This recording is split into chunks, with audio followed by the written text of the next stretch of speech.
Good evening, everyone. Welcome to another episode of Dad's Turn to Talk. My name is Bob, and we have a very special guest with us tonight. We have Blaine from Criticless.com and the Criticless App, and we're glad to have him with us. Yay! Blaine, Thanks, guys. thank you for joining us tonight. Yeah, most definitely. I'm glad to be here. This is fun. And this is a good, we finally get a face to face. We've been talking in the app for long enough and hanging out in there enough. So glad to actually, meet IRL, as the youths say. So yeah, Blaine and I have been talking for a little while on the app. I got headed over there to the app, and we'll get into that here in just a bit. But he's got some good stuff going on over there, and you guys should check it out. Just for all of our viewers, as always, I'd like for you to hit that like button. Don't forget to subscribe to the channel, and we do timestamp all of our topics. So if there's something specific that interests you, you can jump straight to that. But as always, we'd hope you'd stay for the rest of the show because we do like to have some fun on here. Let me just go ahead and introduce my co-host real quick. Derek, how you doing tonight? Living the dream, moving the movement, sir. And I'm very excited about the fantasy football recap this evening. Yeah, that should be a lot of fun here tonight. Yeah. Josh, how are you doing? No comment. No comment whatsoever. I will explain later. Very shocked about the Bill Belichick news going to North Carolina. We'll be very interested to see what happens there. But anyhow, doing pretty well. Excited to have Blaine on here, and welcome to the crazy show that is Dad's Turn to Talk, Blaine. That's all I can say. Awesome. Welcome. We could apologize in advance. I don't know how much good it'd do us, but thanks, Blaine, for being here. Listen, I hang with a lot of riffraff, so you guys are all right. You're in good company. No, but we're glad to have you, Blaine. And we wanted to take this opportunity before we get into our topics tonight. We wanted to go ahead and talk to you a little bit about Criticless.com and the app that you've got going on over there. And why don't you go ahead and tell us what exactly is Criticless.com and the app? What is it? Yeah, so basically, I mean, the technical term is we're an entertainment reviewing platform, right? But it's like, that sounds so, I don't know, corporate or something. I mean, we're a lot more than that, but we're a place where you go and review movies and television shows at its core. And most people, when referring to us, kind of consider us to be the Rotten Tomatoes competitor, the company that is aiming to take down Rotten Tomatoes. But the thing is, we're a whole lot more than what Rotten Tomatoes is. We're kind of in this in-between where there is another side of the internet where it's this hoity-toity, stuffy, where regular people behave more like critics and are very disconnected from the regular audience. And there are platforms that do that sort of thing. And then there's Rotten Tomatoes, which is literally just surrounding critics mostly. And they have their audience score, but they don't really ever tout that unless it's something like the movie that Bob loved, which was a steaming pile of crap, Red One. And so they were advertising that audience score because everyone else hated it. So... I got to give Blade some credit. He has some good takes over there, except Venom 3. That was a pretty bad take that he's got over there. But yeah, I think my expectations were so low that there was only up. Like, it was only up from there. So, I think that's what I thought about Red One, is that I had low expectations. So when I walked into it, I was like, "Hey, that was kind of cool." So, right. You're like, I didn't fall asleep. So, well, there you go. So, Josh, you mentioned to me off camera earlier. You were asking if this was supposed to be like a competitor to kind of Rotten Tomatoes. Yeah. So you kind of answered that question that Josh had. But what made you come up with this idea to do this, start this website? Right. Yeah. So I had the idea, honestly, apparently I had the idea back in college, because when I launched the site, somebody from college reached out to me and was like, "Holy crap, dude, you've been talking about this thing for like over 15 years. You finally did it." And I was like, I didn't even remember talking about it that long ago, but essentially, really, Rotten Tomatoes is what incentivized me to do it, because I kept seeing all these critics that were just bombing movies that regular people love. And they would just have these opinions that didn't correlate, didn't line up with regular folks. And I've always been a blue collar guy. That's what I came. That's the world I came from. I literally ran a trucking company. I ran a landscaping company. Like, I'm not from tech, and so I was around those types of people all the time, but was always talking movies and comic books and video games, and a lot of just regular folks enjoy those types of things, but they don't do it in this hoity-toity, stuck-up way. And so my whole thought was there needs to be a platform, there needs to be a place where regular people can go. It's user-friendly, it's easy, like it is where you could come in and you could do a pretentious long review and make it that sort of thing, or you could just come in and run some fun little sliders and rank things in a very easy and quick way, throw it up and show your family and friends and whatever to where they could hop on and see your opinions really quickly.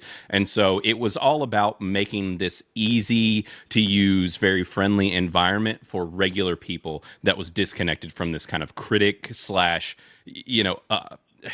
pinky in the air finger crowd, All right. Another question I had, what went into creating this? That is a whole nother story. Yeah, that was an interesting ordeal for me because, like I said, I'm from more of a blue collar side of the world. I mean, my dad is in tech. He's one of the OG IBM guys. So I was like the first person I knew with a laptop, the first person I knew with computers in our house, the internet, all that stuff. But so I was around tech, but I was never part of it. And so anyways, basically, once we realized that and I got the clearance from my wife to do this because it's absolutely insane. She definitely had to give me the go ahead because at this point you could buy a very nice house with Criticless. So I mean, it's one of those things where it's not an easy endeavor and it's a lot to bite off when you aren't the person building it yourself. And so typically in this kind of a space, you either have a lot of backers, these big wigs that come in, kind of something almost like if you were to think like Rumble or some of these other platforms that are trying to top these other bigger sites. They have a lot of big name people behind them, a lot of big money behind them. But we were like, look, we want to own this. We want this to be ours. We want to be in control so that there aren't people, being able to manipulate and change our original idea. So we tackled the whole thing. I found a dev team actually out in Nashville, Tennessee. Their name is Twin Sun. They're phenomenal. I basically vetted out a bunch of companies and tried to keep them on the East Coast, which is where I am, because I was basically like, look, if I'm going to be spending this much money to do something like this, I want to be able to drive to you if I've got an issue and we're going to have a sit down and break bread and figure out what's going on. And so these are guys that I've gotten to know well and personally and all that stuff, and they're in the States, and basically they helped me build it. And so I say help me.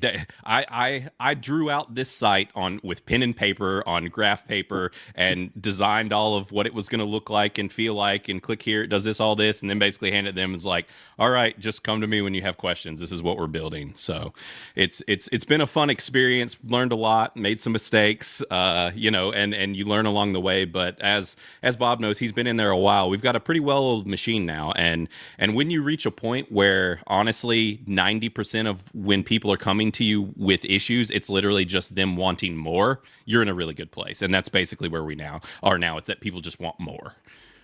All right. Quick question. Yeah. So do you guys, what makes you different than like Rotten Tomatoes? Do you have like an audience score and a critic score, or is it all, It's all audience. It's all audience. Yeah, okay.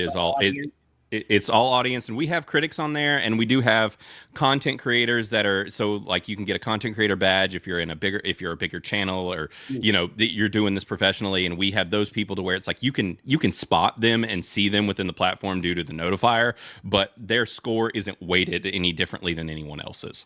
So it is focused solely on the audience score. Now, we're talking about down the road, we've implemented a verification system where we're actually legitimately verifying users as real people, which is part of our paid part of the platform. And so we're talking about down the road actually implementing like a verified user score. That way we don't get as much pushback when it's like, oh, well, these could be bots or whatever. It's like we will have a verified user score as well once we reach a certain number of verified users. So there's a lot of things we're tossing around here, but yeah, we're focused on real people and their reviews. And if critics want to come on, and there are plenty of actual critics on there, they're just part of the regular crowd. Now, explain to us how the rating system works on Criticless. Yeah. So with our rating scale, we went. That was my whole thing. Was I was like, look, if we're going to be competing with Rotten Tomatoes, one of the things that stands out with Rotten Tomatoes that no one else has done is the rating scale. Even though the rating scale is absolutely broken, it's a piece of crap and it doesn't work properly. But they have it to where it's like, oh, you've got this solid tomato or a bucket of popcorn, or it's a spilled bucket of popcorn or a splatted tomato, right? So it's these instant identifiers. And so my whole concept was like, okay, well, I need to do something to where when people see our score, they're like, that's a Criticless score. That's easy to read and identify. And so our rating is along with the site, which is very 80s or 90s themed. So it ranges from heinous to bogus to decent, rad, and most excellent. So it's this very retro themed scale, and it goes from 0 to 100, and basically users rate it on the exact same scale as what's displayed, versus like with Rotten Tomatoes, a critic could be rating on stars, on any type of ratings that are then just kind of figured into the Rotten Tomatoes score. So the other thing, actually, fun fact about our rating scale, is if you're a video gamer, you will instantly recognize what we've done, but a lot of people, they don't realize that. But basically what I did was, it's a loot color scale for our rating. So like if you play like Fortnite, Call of Duty, whatever, these, you have like a legendary weapon or a gray piece of crap weapon. So that's kind of the same way that our rating scale works, where it's red, green, blue, purple, gold. So it's a loot scale for video gamers. So it's this instant thing that triggers with people to recognize, like, oh, that's what this means. You guys critique video games too, or just movies? Not yet. So that is coming. We the Geeks and Gamers crowd is lighting a fire under my butt to get those in there ASAP. But it's we're talking about it, and it's going to be a pretty penny to add them in. But at the same time, we want them, and honestly, and that's why I consider ourselves like a entertainment reviewing platform. Is down the road, it's not going to be just movies and TV. We want to tackle books, we want to tackle video games, we want to do the gamut and cover everything, and then basically you can tailor your Criticless experience to whatever you want to see.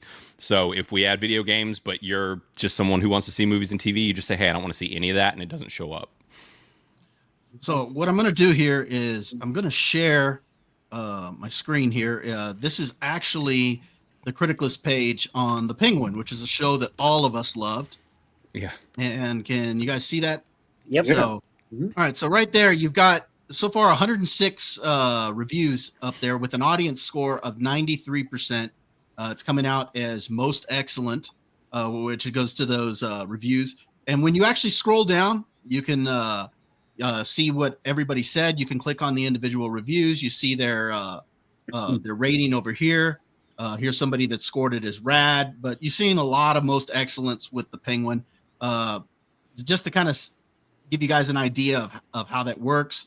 You got some media and some videos that are attached to it as well.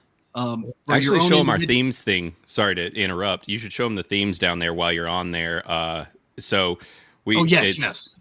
Let me slightly up above the images. You can show them there where there's the breakdown. There. So, and then if you click into those, so everybody gets to rate based on themes when you do your review.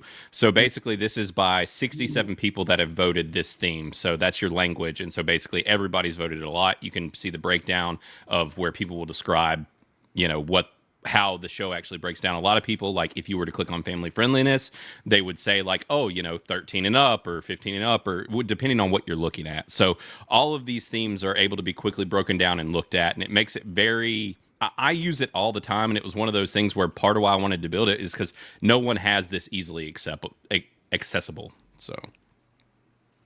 All right. So I just wanted to go ahead and share that so you guys can get an idea of what it is that we're looking at over there. I think it's a pretty good system that you got there, Blaine. Like I said, I've been on it now for a little while, and it's been a blast. They also have a feature where if you're a content creator, you can attach your YouTube videos to it as well. Or if you're doing a review and there's a YouTube video out there that is relevant to the topic, you can attach that to that. So I think that's a pretty cool feature that you all have there. Yeah, it's worked out great. People love it. And, as Bob knows, people have decided to start MySpacing their reviews where they will put a song that is applicable to whatever they're reviewing. So they'll put like a music video attached to their review to kind of go with the theme. So they're like, you can go ahead and listen to the song while you read my review or whatever. It's just a fun little thing that started, and now a ton of people do it. So let me ask you this. When a show starts, say The Penguin, and you get that first episode in, do you kind of get the ball rolling and put a review in, or does it just starts to people just go on there and just start typing and send it in? Yep. People just start going usually when stuff comes out, and regularly I am not the first to the punch. We have people that are, I mean, Bob knows, there are folks that end up reviewing things when you barely even know that they're out yet. And so there are people that stay on top of it, and it just kind of the ball gets rolling. Usually what'll happen is a person or two will review something that's new, and then you'll see it in the feed, and then all of a sudden everybody will be like, oh crap, that's out. And so everybody starts watching it and reviewing it. Nice. And how long did it take to get the site developed there, Blaine? I know you said you mentioned that you talked to developers about that. I'm just curious. I'm an IT guy. You're right. It was a little under a year from the point that I started. So now development itself, and I say that is also with our like soft launch. And so we launched it faster than a year, but then we basically just started doing... We did like one push to just get users in there, and then it was just test dummy and stuff. People just trying to make people break things and all of that fun stuff, and they figure it out real quick. So yeah, real life UAT. There it is. But it's my team is really great, and they knocked it out pretty quick. And I've been contacted by multiple people that thought that I was a dev, and they were like, "This is built like someone that designed it and set it all out was like a dev." And I'm like, I just got lucky with the team, and they knew exactly what I wanted, and they were able to kind of translate that into digital form. So cool. Have you gotten any negative feedback in terms of the app and everything? Really, honestly, the only thing that we haven't even really gotten it that much at all. And we kind of joke about it because so with designing this app, I broke all the rules as far as like the typical design rules. And if you look at most of the web, it's very dull and boring and same and kind of bland. You know, I wanted to give this a lot of personality, which meant pushing the envelope on a lot of design things where the team was like, normally they say don't do that. And I'm like, well, let's do it anyways. And if it's really awful, then we'll try and tweak it. But so anyways, it is a louder, brighter site. So there are things like we have backgrounds because we're kind of pulling from the old MySpace days where you can set like custom backgrounds to your profile page and all that. And so there's like a static background, or there's a background that stays behind there, the grid like retro look that's on the site. It stays there all the time. There have been a very small handful of people that are like, oh, this wigs me out, I have trouble reading it, or we did like different types of fonts and stuff. And so we've talked about down the road possibly building basically like a very simplistic version that can be used by those people that really wigs out. But it's kind of one of those things where those numbers, honestly, of complaints are so small that typically when people complain about that sort of thing, they borderline get dogpiled being like, this place looks awesome. No, don't change a thing. So right. That's cool. But cool. Yeah, so that's really the biggest complaint we've got. So, and do you guys charge for your app, or it's free for anyone? It's free for anyone, and then basically we have some of the features behind a paywall. And so as far as if you're verifying or to have access to all the backgrounds and banners, to have the YouTube videos like he was talking about, to do those certain things, we do charge to do that, which we kind of have to. And one of the things that you learn pretty quick when you get into this side of the business is that making money on ads, you have to be massive if you want to make any money on ads.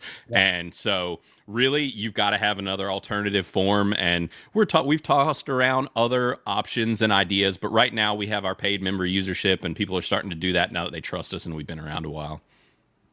But yeah, I actually do the paid membership, and like you said, the features that it unlocks I think are pretty useful, especially for somebody like myself that's trying to get my channel out there, and it's an opportunity for me to get my reviews out there, and so I think it's been a pretty good. And like I said, I love the setup you got over there. Thanks, man. Nice. All right, you guys have any other questions before we get into our topics here? Any drawback from Rotten Tomatoes? Yeah, no, not really. I mean, it's one of those things where I am curious to see when we start getting on people's radars and things like that, some of the bigger places. Now I think that we've already gotten on someone's radar because there is a bigger tech person that a while after we launched came out with the site very similar, and they were from the tech sphere already, and literally their logo was similar colors, all this stuff, but basically it was just like a very bland version of what we have. And so I have a theory that somebody's already seen it and tried to rip it off a little bit, but so it's only a matter of time, because once you go on the sites that are lacking personality similar to ours, you notice that there's a place that you'd rather be and a place that you wouldn't. So, all right. Anything else, gentlemen? So we could put a video of Dad's Turn to Talk on the site for people to. I had no idea. We could. Yeah. It's a good idea. Hey, Josh, what you can do is you can turn around and post a review, and then post the Dad's Turn to Talk video with whatever we were talking about. It's a good idea. There you go. You totally can, and there have been a lot of people finding out. We have such a cool group of folks in there that they will instantly, if they're used to seeing your reviews and interacting with you and liking you and whatever, they'll hop on, subscribe to your channel, watch your stuff, give you support, because it's very much a supportive system. That it's just it's a cool ecosystem for sure. Yeah, like I was able to post over there the link to the interview that we did with Ben, the production designer from the Blair Witch, as well as the interview we did with Omid. I put both of those on there as well. So yeah, it's a good thing that he's got going on there. And like I said, Blaine, I think you've done something really well. I really like it over there. Thanks, man. Cool. Yeah, check it out. Very good. Yeah, it's a good time. Right. Yeah. Y'all should definitely come over and just drop a review and start easy. That's what I tell everybody. If you come on, you're new to it, just run the sliders and test that out first. Maybe do one sentence and just see how that works, and then you kind of get used to it. We have a lot of people that will end up going back and updating all their old reviews because they're like, "Oh man, I kind of gotten in a rhythm now. My old ones suck." Like, so. All right. Bob's gonna have to train us before we actually start. Right. Writing Yeah, it's real easy, very user friendly over there. And like literally what I do when I post a review is I just take whatever I put in video and I just put it in written form, and then just attach the video to it. So yeah, I think you guys would like it over there. You guys need to check it out. Then y'all can get on each other's friends with benefits list too, and that's pretty handy. Well, that is if you guys think similarly, I guess. You might not want. I didn't talk about that much, but we have a thing called Friends with Benefits, which is super cool. And basically, you take people that you typically align with, you add them to a Friends with Benefits group, and then essentially any movie or show that you go look at, it will spit out a score from just those people. So you're like, oh, the audience rating is the most excellent, but my Friends with Benefits gave it a bogus. I probably shouldn't see this. So yeah, and that's really cool. Like I got Blaine on my Friends with Benefits, same thing, because he and I tend to think a lot alike on most of the takes. So we do. So yeah, it's real handy. With the exception of Red One. Yeah, and Venom 3. And Venom 3, yeah. Venom 3. All right. But both arguably crappy movies. So, That's okay. As I tell Josh all the time, it's okay to like a bad movie. Yeah. I mean, sometimes it just connects with you. You don't know why. It just does. Right. One final question, Bobo. Sorry. Sure. Do you, Blaine, do any type of like hashtags? Do people hashtag to try to send it out to social media, or is this totally separate? Because I'm not sure. Yeah, typically, so we don't have built-in hashtags within Criticless. We've talked about building a hashtag system. Now, you can share all the stuff to other platforms, and actually, like, it will show the movie poster, depending on where you share it to, like Facebook or X or wherever. It will actually show the poster. It will say your score, all that stuff when you share it to other platforms. But as far as internal hashtagging, we haven't messed with it yet. We've talked about it, but there's a certain way that I possibly want to do it. And so there's certain features that we've held back on, also just for the simple fact of, like, we want to make sure that we really understand how people use this, because people start to use things in different ways than you expect. So, but we're definitely getting there for sure. Okay, cool. Do you find yourself going to the movie theater a fair amount, Blaine? Because I feel like Bob's there, like. Bob lives there. Bob has. Yeah, I feel like he's there like at least 3 times a week. It should be his job. He's there right now. We just don't know it. I can believe it. Yeah. There are times I see Blaine. He'll be setting up his review over on his YouTube page, and he'll be like, "Well, I'm on my way to the theater right now," and then the review right after the intro. We'll come back, and he's like, "Well, I just got back from the theater from seeing." Yeah. It's a. I see way more movies now than I did before, but that's also because I do this now. So I'm seeing at least one or two a week most of the time. But well, at least one theater movie a week. But it's which. That's when you just do the Stubbs A list or whatever, where you're paying like $20 a month and you can go see 3 movies a week for the same price. And that's a good idea. Do you do that, Bob? Yeah. I got that Cinemark rewards. So you get the one free movie a month, and you get the discounts on the concessions and stuff like that. So, which comes in handy with all those hot dogs.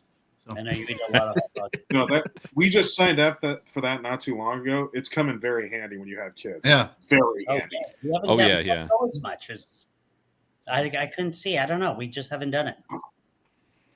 Well, lately everything's been pretty crappy. So yeah, that's true. There've been a lot of bad movies lately. So there have. No, except Wicked and Moana 2 were very good. Yeah, I didn't see Wicked. You thought Wicked was good. No one said that Wicked was good. Okay. I did. I liked Wicked. I did. I liked Wicked. So. Okay, you and Bob said Wicked was good. Anybody else? Why are you I'm just waiting for Derek to do the Community meme where he's like, "Go."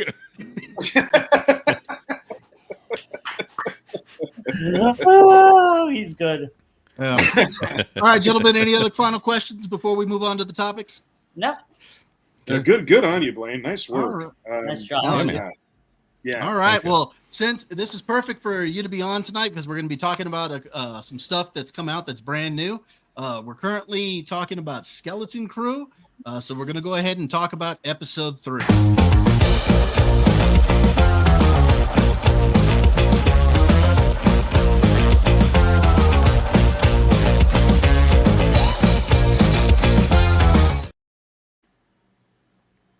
I still think that's more entertaining than the show, but oh, come on. No. I don't think it's bad. I will say I don't think it's bad because I know Blaine. I saw your review, and I know that you have liked this so far. So why don't we start with you? Why don't you tell us what you thought about this newest episode, and you can tell us what you think about the show in general. Right. So actually, after the new episode, I like the show even more. I like this show actually a lot now. After this 3rd episode, I'm in. I'm sold. I was really nervous to start with. Obviously, after the Acolyte, I would rather drag my nuts on concrete than watch that show. So, I mean, it's like it was one of the most painful experiences of my life. So. I mean, yeah, this show is much better, much better. So I think it's a good time. You must have been watching our reviews too, Blaine. Yeah, right. Before we go on any further, real quick, let me throw out a spoiler warning.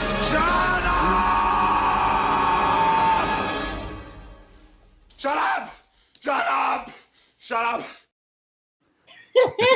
That's good. Good one. So there we go. That's good. A spoiler warning. So if you want to go ahead and say anything specific about the episode, sure. I thought tonight's episode was awesome. I had a blast with it. My kids, my daughter was not excited to start this show because she doesn't like pretty much any of the new Star Wars stuff, and she was just like, I don't really want to see this. And now she's like, all right, can we when's the next episode coming out? I'm ready to watch it, and they're loving it. Both of my kids, my son too, they're both having a blast with it. They're 8 and 10, so they're kind of in that perfect range for this show, and I'm having more fun with this show than I have with anything else that Lucasfilm has done since the first season of The Mandalorian. Wow. There we go. So, what do you think, Derek? Blaine actually beat me to the punch because I was going to say, I watched the show and I kind of felt the same way that I did last week, where it's like, okay, yeah, all right, great. But I did think to myself, if I watch this with my oldest, I may like it a lot more. If he sat down and watched it with me, I may have a whole different approach on this than maybe I'm just not watching with the right audience. Maybe I need a child there in order to help me get more invested. It's kind of the same way. If I went to go see Moana 2 by myself, I'd be like, why would you do that? But when your kid is there with you, it becomes a different experience. Yes. So I think I'm going to try to trial this again and see if I can bring him into it and see if it gives me a new set of eyes on it. Because there is getting more Goonies-ish as we go along. And that's always a good thing. I think a little mystery can go a long way. So I think I'm going to try that next time. And I may have a different take on this when we do episode 4. But certainly nothing wrong. I mean, again, that little bit of mystery certainly helped with this episode. But stay tuned for next week. I think I want to bring in a new set of eyes with this. And my son he's watched the Phantom Menace. He's watched episode 1. I told him, if you want to go through all 6, we can do that. But the problem is, I just introduced him to the MCU movies. I finally opened up the floodgates with that. And I'm like, you want to watch Star Wars? And he's like, no, I'm going to watch Iron Man 3. To which I said, why are you watching Iron Man 3? And he goes, that's the way the movies go. And I said, okay, fine. Now I've lost him. I can't get him back, at least not yet. You have to force him to watch this with me. Yeah, I feel you there. We've been through that too with our kids, because we did. There was one year where we watched. I finally opened it up for them, and I was like, we're doing the MCU, and we watched all of the MCU in a couple months, and they like tore through it and loved it. And so it's hard to put Star Wars up against that, because especially the OG movies, like, they're dated, they're older. We love them for what they are, but it's like to capture the attention of a younger kid who's seen all of the CGI and all of the flashy, shiny things. It's harder. Mm-hmm. So, and now my kids actually had a lot more fun with the prequels than the OG trilogy. So that's the way my kids were. They had more fun with the prequels than they did the originals. Now, as they got a little bit older, they really began to appreciate the originals and really got into them a lot more as they got a little older. But initially, they connected more with the prequels. So, and I do get why kids would like the prequels more. I'm sorry, I know Josh complains about the space race, but that was my son's favorite part of the whole movie in the Phantom Menace. Too long. It wasn't. That's why he loved it. It was a 45-minute car race. We loved it. We got 5 hot dogs while we were watching that. Are you kidding? I mean, you could probably cut a couple minutes off of it, but it's not that bad. I mean, it's not the. I think the screen time on it runs maybe 10 minutes or something like that. No, so longer than that. It's not that long. Hey, I'll take a whole movie of pod racing. Pod racing is awesome. So there you go. All right, Josh, what do you think of Skeleton Crew episode 3? I thought it was okay. I'm kind of with Blaine on this. I like it.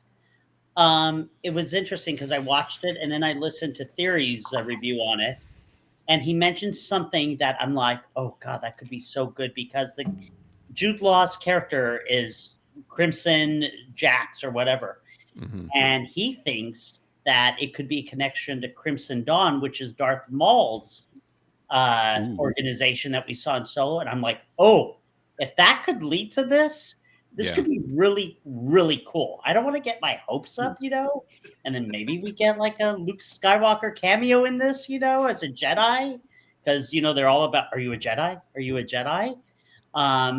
Again, by much more superior than the Acolyte. Acolyte was horrible, atrocious, hated it.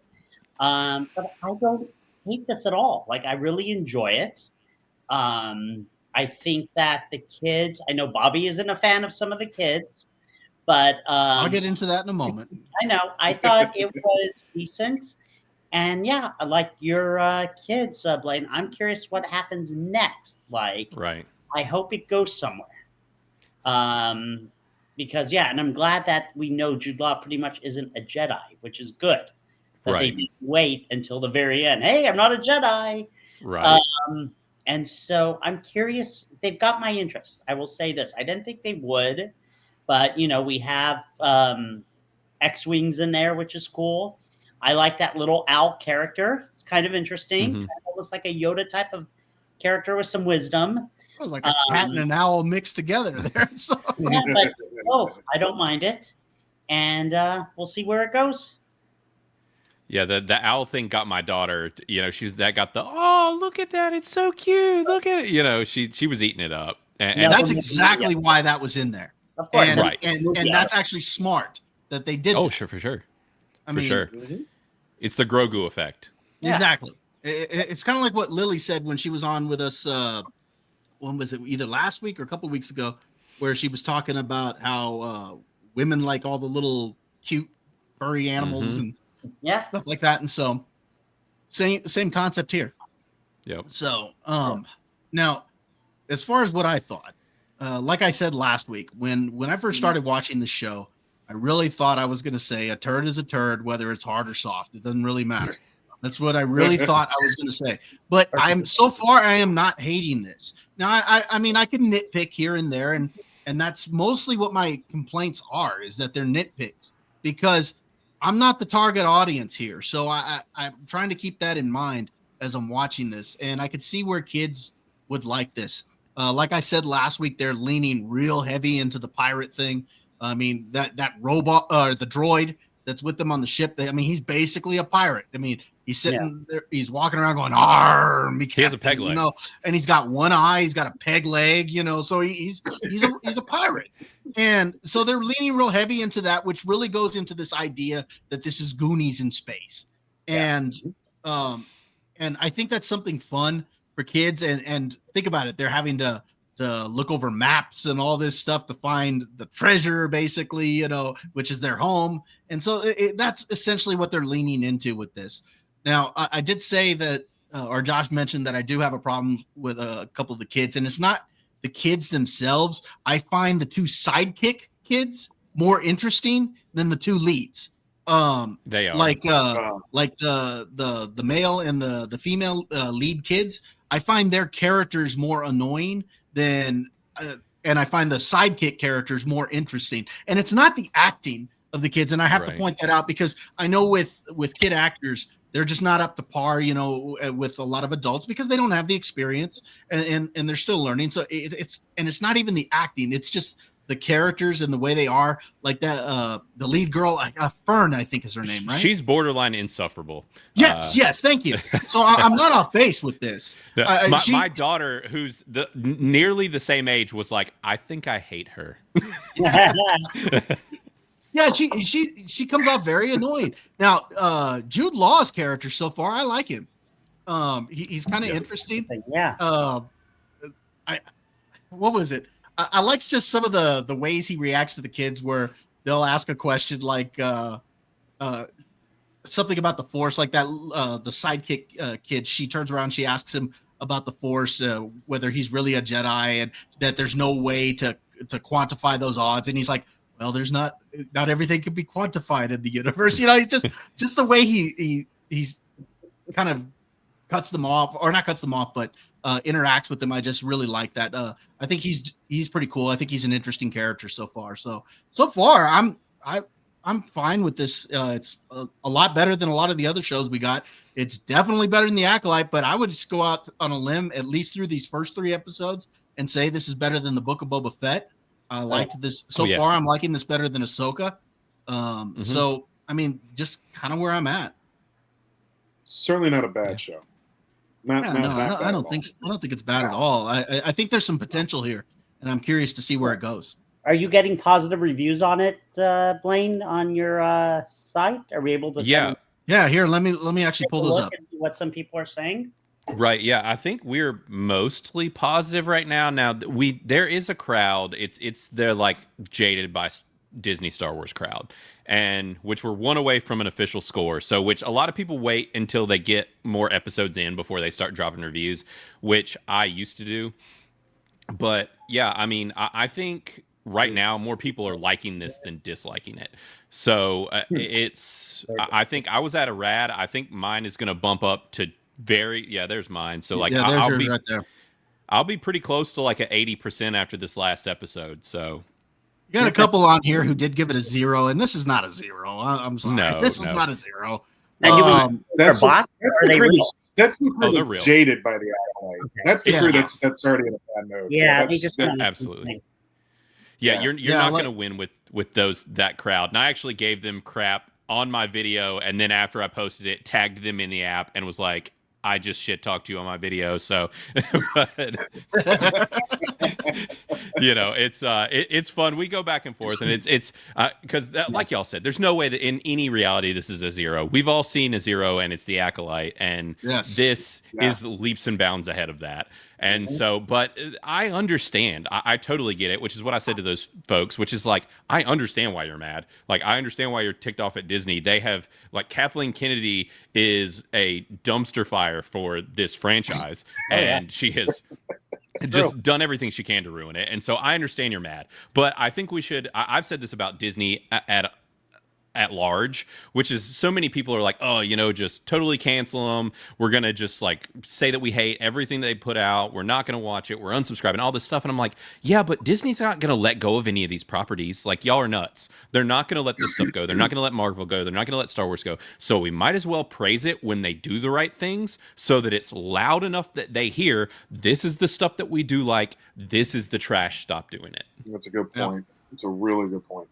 That goes back to a lot of what you tell me all the time, Josh, that watch the stuff that you like and crap on the other stuff. So it's true. It really is. Right. I tell them all the time, Blaine, that you're either Star Wars right now for me is a gray area. Mm-hmm. Some people, they either go to the extreme. They're either going to say, I hate everything and I'm done with it, or I'm going to love it all, which nobody does really. And or be great. And I'm like, okay, there are certain things I want to see. Bobby knows this. I had no interest in watching The Acolyte. He told me 6 months before it came, not even 6 months, 2 years before it came out. He told me what it involved. And I said, no. And then we started the podcast, me and my big mouth. I'm like, let's start a podcast. And he's like, we're going to watch The Acolyte. And God, was it an insult to Star Wars? It was. Yeah. I just have never watched anything where and I'm a big Star Wars fan. Like, I've read some of the books. I know some of the ins and outs. And the fact that they went on Wikipedia and had to change, who was it? Yadi Mundi. Or Mundi's name, or his age. I'm like, you completely destroyed the prequel trilogy by doing that. Yeah. And everyone's like, oh, I can't believe there's not going to be a season 2. I'm like, are you kidding me? Yeah. It's just so ridiculous. But then there's always a part of me that's like, maybe something will come in. Maybe we'll get something that we will love again. And, I've always said, I want to see a new sequel trilogy. I said, get rid of the old one, put in a new one. I try to have some faith in that. Bobby says, never going to happen.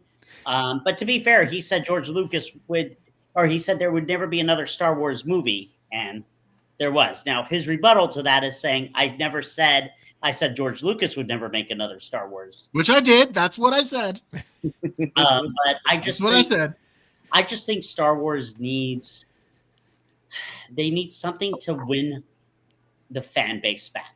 They need a love letter to Star Wars. And for me, we've had Omid on the show. Him and I have talked, who played Dr. Pershing in Mandalorian. And I said, we need a live action Clone Wars movie with Hayden Christensen, with all of them. McGregor. With Yoda in it. We need it. We need that that would be a love letter to us, to see it live action. I don't know if we'll ever get that. But we need something like that to say, okay, we thought we were close when they had Luke Skywalker in Mandalorian season 2, and everything just fell in, season 3. And so God, I hope it's coming back. It's Kathleen, man. They get rid of her and all of her cronies. I think that there could maybe be a tide change. And I mean, the thing is we all know, it's like money talks. At the end of the day, they are going to quit getting whatever DEI subsidies or whatever it is that's keeping them alive. And they're going to have to quit doing this crap, because you can't keep ruining your fan base, because it's obvious that's what's happening for this long, and keep doing it. I mean, they'll have nothing left if they do. No. Yeah. And the problem is, like Bobby has said this before, he's like, The Force Awakens came out and it did well. Mm-hmm. And she has won awards. And in Hollywood, if you fire someone, like especially a female, success story, that would be a very bad thing. So we're just like, it's bad like optics. Waiting for her to retire so that we can see what happens. Right. I don't know. I would love for her to be canned and them to have somebody else come in and, but it's not happening. Hey, let me tell you though, there's going to be a promised land with all this. I already told this to Mom and I told this to you. There's a whole bookshelf of stuff that they can go to. Yeah. Right. Once you finally get like whatever this is, and make the changes that you need to, you can get back to a whole boatload of great stuff. It's all waiting there. So that's what you can hold your hat on, Josh, and to all the Star Wars fans. It can get back to that very quickly once the right moves are made. I hope, I think, fingers crossed. I think it can happen. I think it can happen. I'm very big on CGI, especially when it comes to Star Wars. So I'm willing to watch a film that has CGI. And one of my favorite Star Wars films now is Rogue One. And look, Rogue they One's had Bob fantastic. Tarkin as, you did not think, oh my God, this is a guy that died in 1994. Like you're Right. watching, you're like, oh my God, they got it to work. I think they got it to work. Bobby will disagree with me. Recast. Still think you could do, with the original CGI, if you can. Yeah, I don't know. What do you think about that, Blake? What do you think about CGI and all that? Would you watch it? I mean, I'd watch it. I don't know how much I'd like it or not. It all depends. CGI is getting better. We're getting a little bit more past that whole Uncanny Valley thing where, like, the easiest thing that jumps out to me that I think of is, like, what they did with Jeff Bridges in Tron Legacy, where it's like, you look at it and you're like, oh, that's a little wrong. Like, something about this is a little weird. And we're kind of getting past that, and things are looking better. Yeah. But at the same time, it's like, I'm down for them to try whatever at this point because it's only up from here. So, Go, yeah, you can't go down much more after the Acolytes. I mean, they went down in flames on that one. It's rock bottom. I mean, we all love Mandalorian season 2 finale, and we had a Right. CGI Luke Skywalker, and nobody said this is done. It's stupid. No, everybody loved it. I heard a few complaints on it. Like, but my complaint to you, Josh, hasn't been that I'm fine with a few moments of it. I'm just saying that if you're going to do a full show or a full movie, I don't think it's feasible to do that. I think you have to recast at that point. That's Would we like that? Would we be okay not seeing Mark Hamill as Luke Skywalker? At some point, you have to. I mean, you can only do it for so long. I think my thing is they screwed up the sequel trilogy so bad that I have not gotten my closure. Right. I think that's my issue. Yeah, I mean, I think that is the case with a lot of people with what they did with Luke. They did him so freaking dirty. Like, I just, it was just spitting in all our faces. God, yeah, it really was. And so I totally get that, but at the same time, I don't know how you fix it. Like, I mean, you do a movie with him as Mark Hamill at his age now, kicking butt. I don't know if he'll be able to act without screaming about Trump or something. Like the guy is gonna be just like wigging out, and he'll have to like stop filming every 5 minutes to go post on X to like talk crap to people or something. Yeah, he'll tell them all, go force yourself. Right, exactly. Yeah, go force yourself. So. On that note, anything else about Skeleton Crew episode 3? I'm looking forward to giving it another try with the little one. Let's see. Let us know how that goes, Derek. I'm really curious to know how old is he? He's 9, so he's right in between your kids. So then I'm like, that sounds actually right on the money. Let's give it a shot. Yeah. No, I think that's right at the perfect age. Because my kids are both totally digging it. So how old are your kids? 8 and 10. Okay, I've got an 8-year-old girl. Okay. I'm trying to get her into it, like into certain Star Wars, but it's tough. Honestly, this might be the way. This is the most kid-friendly thing that I have seen them put out outside of like episode 1, like we said with all the pod racing and stuff. Like this is the most easy to come into thing in Star Wars that I've seen so far, outside of like kids' cartoons and stuff. But got it. All right. Cool. All right, gentlemen. Well, we're going to go ahead and move on to our next topic here.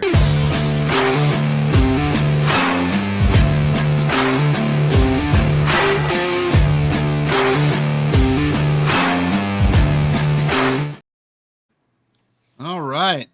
So this past week, last Thursday, almost a week ago, Creature Commandos episodes 1 and 2 dropped. Now this is the beginning of James Gunn's universe. Well, it's not like the official launch, but it's kind of like a soft launch of the DC universe. But it's kind of weird because they're carrying over the Suicide Squad and Peacemaker, yet parts of those are not canon, and so it's kind of weird that the way they're launching this thing, especially when they already canned Henry Cavill, Gal Gadot, all of them, and then James Gunn's keeping the stuff he did. So it's kind of interesting, but Creature Commandos nonetheless dropped, and I want to know what you guys think about it. Josh, we'll start with you. What did you think of episodes 1 and 2? I loved them. Love the show. Oh, hold on real quick, Josh. Spoiler warning. Shut up! Shut up! Shut up! Shut up! Twice Just in so one. everybody know, do not. You got to forgive us, Blake. We look for opportunities to throw that out there. I don't blame you. All right, go ahead. Go ahead, Just Josh. parents, don't show your kids the show. God, yeah. I was in an empty house when I watched it. I will, watch it on my iPad. Yeah. I was not a fan of Suicide Squad, either one of them. Oh. And I loved this show. I felt very connected to the characters. Always been like a Frankenstein fan, so having the bride there, I thought was really cool. She's cool. She's cool. Huh? I said she's cool. She's She's cool. super cool. I love the guy, the one who wants to kill Nazis. And he's my favorite. I can't wait to see. I'm excited because we're going to get to see these guys in live action. So Right. now I think you get to see these characters now, and then to see them in live action is going to be really cool. I thought the storyline really held me in. I'm excited for. I guess it comes out tomorrow, right? For Yeah. episode 3. Yeah. Excellent. By the time we release this episode, they'll have already released the next one. I thought it was entertaining. I was laughing. I mean, even at the credits, and you see James Gunn at the end typing and just being like, forget this. I like where, I'm not sure where the story is going yet, but I'm curious. It grabbed my attention, which is very good. What else can I say? It was a week ago that I saw them, so I'm trying to remember all the little details. They're saying now that the lady who attacked, was it Bride, the lady with the pink and everything? Yeah, the one from Themyscira. Yes. That The famous Superman picture, putting his shoes on, Mm-hmm. in the background could be something to do with her. Oh. Interesting. So that's the be latest cool. thing. So that's very cool. I really liked it. I enjoyed it. I even called you. Bob called me and he said, have you seen it yet? And I said, no, I'm about to. He's like, please let me know. And for once, Bobby's sincere, which with me, he's like, please let me know because I'm just not sure. And so I watched it and I'm like, I loved it. And right away, he's like, okay, we're on the same page. Well, yeah, that was the thing. It's because my initial thoughts were, okay, this is kind of cool, but there's some stuff in here that I'm just not quite sure of. And so for that reason, I'm like, I want to know what somebody else thinks because I want to make sure I'm on the right, that I'm not like off base here. Right. You're like, am I huffing my own farts about this show? Like, exactly. Exactly. In my own echo chamber? I don't know. So yeah, I know what you mean. What's funny is when Josh called me and I asked him if he saw it. He's like, "No, I'm here by myself right now." I was like, "Okay, go watch it now before everybody gets home. Do not watch this with anybody around. Mm-hmm. Watch it now." So, yeah. Derek, what'd you think? Okay, I'll start with overall good start. Curious to see more. I'm going to start with positive. I'll end with positive. I'll do the critique in between. Love the animation. Very big fan of the way it was done. Thought the cast of characters very good. A lot of fun there. I'm not sure about that Weasel guy, but I'm sure we'll find out more as we go through it. Gun's character, God. I think it's a lot of fun that we have a whole cast of characters where I think the idea is that you're going to find out a little bit more about each of them as we go through. And that's good storytelling. We'll learn a little bit more about what their ultimate goal is out of all this as well. Now, we already know, a little bit of the story about a couple of them, but obviously the more we watch, I think the more we'll know. Like, I got to know how that guy who's made out of fire turned into that. Oh yeah. We know we got to get to Dr. that. Phosphorus. Thank you. Yeah. Yes, Dr. Phosphorus. Yeah, he's so good. Oh my We got to God. get to it. And I'm sure there's a story with the weasel too, which that's going to be half the fun of this is watching that. So it's a fun ensemble with great animation. So right off the bat, we're off to a good start. I did the critiques are two of them. I did find myself continuously thinking about the Suicide Squad because of this show. I kept thinking, like, man, it feels a lot like the Suicide Squad. Man, this is similar to the Suicide Squad. Oh, that's what they did in the Suicide Squad like this. It's like that was hard for me to distance myself and try to, think of space like that. The only other part that I thought was a little bit odd is the fact that the bride and Dr. Frankenstein got it on. Really? He's sitting there Frankenstein- begging on the corpse. Frankenstein's upset. Yeah, it's just like that's an interesting take. Well, we're really thinking outside the box, aren't we? Yeah, Frankenstein's only in the corner crying, as he's watching. Well, and you find out that they've just been beating each other up for God knows how many years. Yeah. I love Did y'all her, catch? and it really makes- yeah. In one of those flashes was Shaggy from Oh, Scooby-Doo. yeah. Oh really? Yes. Yeah. Oh, I gotta go back and look. He was with the '70s stoners, like sitting there eating a sandwich. Oh Like my God, I gotta check that out. That's Yeah. great. Oh, awesome. And I saw Which- the picture and- of that, and I was like, "Oh my! I missed that when I saw it." I know, So. same. Well, and James Gunn did the 2 live-action Scooby-Doo movies. He wrote those, so Right. Oh, Yeah. God. That was his early that stuff. was the only part. Yeah, that's a good call. I have to go back and check that out now, and I have to find that. Good call there, Blaine. But back to the good stuff. I do think. Oh wait, no. One more critique I noticed. 23 minutes. If that's what these are generally running on, that's an awfully short time in order to, I think, try to jam in everything they're trying to It jam is, in. but it worked. I thought it worked, Derek. I really did. I thought it was too short. I thought it was rushed. Interesting. Okay, now I want more because I love it. You never know when Right. they first start. I'm Sure. not sure, but now I'm like, yeah, I could see it go 32 minutes, 45 minutes, but I don't know if it will. Well, and I mean, and again, maybe it's. I don't know how many episodes they're doing. It could be a good. I think 7. Is it Yes, seven? it's seven- it's 7 Oh episodes. gosh, Not that's short. Okay. Yeah, Yeah, I I was think hoping it was going to be like 10 to 12. yeah. Oh, well. According to Criticless, it's going to be 7. So Yeah, Gonna be I was seven. on the Council of Creators last week. Was it last week? Yeah, I think it was last week. yeah. And one of the creators on there had already seen all 7 episodes and wow. said that Okay. it was pretty good. And he definitely warned everybody, saying episode 4 is going to be one that blows everybody away. So Hmm. Okay. All right. That's not too Cameo? far away. Maybe a Superman cameo in it? Right. I don't know. We'll see. I doubt it. I doubt they would do that before that. Yeah, right. His first real appearance is on this animated show No, in yeah, like the- cartoon the- form. The Creature Commandos, first sight of Superman. Yeah. So the ending in terms of staying positive here, you do get a feel that this is now James Gunn's world. And Bob, you mentioned this before. The world is his oyster right now, and he can get away with a lot of stuff and create a lot of different opportunities. And I think that's just a great way to kind of start that off. Let's start different. Let's think, a little exploratively here. We all know that his hit or miss is going to be Superman anyway.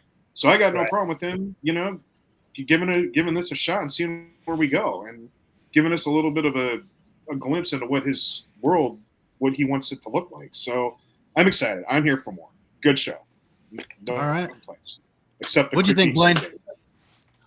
Yeah, I dug it. I liked it. I'm not in love with it yet, but I like it a lot. It's very James Gunn, and that was kind of one of the things when I did my review for the first 2 episodes. It's like, look, if James Gunn's brand is not your vibe, like, you might not like this. I mean, there's like, he even does, his music stuff. But what's really weird is he chose a bunch of how do you say it? Gorgor Badello. They're like this weird European pop or punk band. He's like using a bunch of their music and stuff. It's just weird James Gunn stuff. And so I love his brand of weird and goofy. That we've had some people that I've seen where they don't like the writing and that kind of thing, and I've always been a fan of his style, and so it's not bothering me at all. And I liked his Suicide Squad movie. I was one of these people, like, when I kept up with the Marvel stuff hardcore, and when they announced that he was going to be doing Guardians of the Galaxy, I was like, I kept telling, I was like shouting from the rooftops. I was like, y'all don't understand. The guy that's doing this movie is awesome. He's going to make the weirdest freaking movie we've ever seen, and everyone's going to love it. And then Guardians came out, and it was a mega hit, and I was just like, so I mean, because I love it. Have y'all ever seen Slither? Like, that was when I haven't seen it. I've heard it's good, but I haven't man. seen it. Yeah, Slither is kind of what he did before he came into the MCU, a bit before, but it's like a horror comedy movie. It's super gross and weird. It's very James Gunn. It's about some like alien slug things, and it's a wild movie. But yeah, back when he did that, I was like, okay, this guy's going to do some really cool stuff. And obviously he's gone a long ways now. I trust him in most ways. It's just my kind of joke has always been that he's very much like an edgelord. And so the whole thing is like, when he's making something like Superman, can he stop being James Gunn for long enough to make something that the OG fans are going to be okay with? Like, you can't get too weird with Superman or you're going to tick the fans off. Oh yeah, that's agreed. Yeah. If Creature Commandos, if that's the blueprint as far as what God. Superman is going to look like, Superman's going to tank. Absolutely. It can't be like that. Yeah. But like you said, Derek, this very much feels like Suicide Squad. I mean, it's almost like he just made a TV version of Suicide Squad. And Right. Yeah, but better With cooler characters. yeah, with cooler characters. You know, like here's my thing. When it came to Suicide Squad, and I've mentioned this to both Josh and Derek, I was not a fan of the story, but I loved the characters. Right. The characters I had an absolute blast with. And because of that, I went on and watched Peacemaker. I enjoyed Peacemaker. Yeah. And so when I went into this, I knew I was going to pretty much like the characters. Also, you think to Guardians, James Gunn does real well with this, ragtag team of misfits and kind of throws them together. And so I knew we were going to get something interesting as far as that goes. And I really liked some of the interactions with the characters. Like, I loved that fight that you had with Dr. Phosphorus and Rick Flag. I thought that was a lot of fun. They're falling through the floor all the way down to the kitchen. But I love when he first catches Dr. Phosphorus with the little pad with where he could detonate the charges. But he's just like looking at him like, oh, he's got. Hey! I didn't mean it. So Yeah. pretty cool. I did think that they pushed the sex scenes too far. That being said, they still got a couple of good jokes out of it, like where Flag is leaving the to go get Nina and the bride, and he's like, "You guys should have told me that they were gone." He's like, "Hey, I was just trying to be a bro." Jokes out of it, but I did think that they pushed those a little bit too far, just because this is still animated, and I know this is for adults, but you are going to have some kids that are going to go click on it because it's animated. And so I kind of wish they had toned that down a little bit. But otherwise, I thought this was a lot of fun. Like I said, this wouldn't fly for Superman. But for what it is, I enjoyed the first two episodes. I'm curious to see what episode 3 brings us. Mm-hmm. Yeah, me too. I'm excited. I think it's interesting because I've told both Derek and Bobby this, Blaine, about Suicide Squad. For me, when you're creating Suicide Squad, you have to have a threat that is so dangerous that they're willing to kill that threat, versus the superheroes aren't willing to kill. Even though they have, that's not their motive. Their motive is to fight the crime, lock them up, and do that. But you need a threat that is just so deadly that this band of misfits don't care and are willing to kill. And I think that's something we haven't gotten yet. To me, that was the mistake with Suicide Squad. The first one, I agree with Bob. I liked all the actors in there. It just was a bad story. I wasn't into the second one. I don't know. See, I liked the characters a lot it. in the second one. I thought I liked him too. Peacemaker's hilarious. King Shark is hilarious. And I've mentioned this to you before. I love the sequence where they're trying to go rescue Rick Flag and they're killing all the rebels. They're in the camp and then they get in there and she's like, "Why didn't my people let me know that you guys were here?" Well, we didn't see any people here. Yeah, he understands comedy pretty well, and I at least my brand of the stuff that I like. I think his movies are pretty funny, and he captures that pretty well. Where the first one, with David Ayer's version, like it was very serious. Now, granted, from all accounts, that movie was chopped to pieces, and so whatever we got was not really the real movie. I still want to know what it is. He's still pushing for it. Literally, like 3 or 4 days ago, he was like still saying like, "Hey, James Gunn, let's just put it out." And so I like his movies. I thought Fury was awesome, so I came into that movie thinking it was going to be awesome, and then was disappointed. I forgot he did Fury. He did Fury, yeah. And which is an awesome war movie. And so I mean, I think his original Suicide Squad movie might have been quite good, but at this point, I don't know that James Gunn will even be concerned enough to be. He's got enough crap to worry about to let David Ayer release his cut of a canceled movie from a dead universe. Yeah. The only way I could see them releasing that is if he released it as an Elseworlds thing, but even then, he's already got Elseworlds stuff going on with the Batman. So, I mean, I agree with you. I don't think he's even bothered by it. I think he's just going to kind of let it go. He's got a little something he's got to worry about for July next year. That he's really, he's got things to do. And they've done test screenings. So I mean, we're supposedly getting a trailer here soon. So I think he said it was already cut. It was. I think next week we're getting it. That's just I bet. Well, I wouldn't be surprised. I told you that we'd probably get it before Christmas. Yeah. I think we said it was either going to between November and December. I was having a feeling it was going to be mid-December, and we're there. So perfect timing. Awesome. Let's see what you got. Yeah. I can't wait. I'm just going to tell all of you. They just released they've already shown the logo, but you guys saw it was a Comic-Con where in Tokyo or somewhere. It's a full shield and everything. I have high expectations for this. I do. I didn't see that. Everything they've done, I want to see it.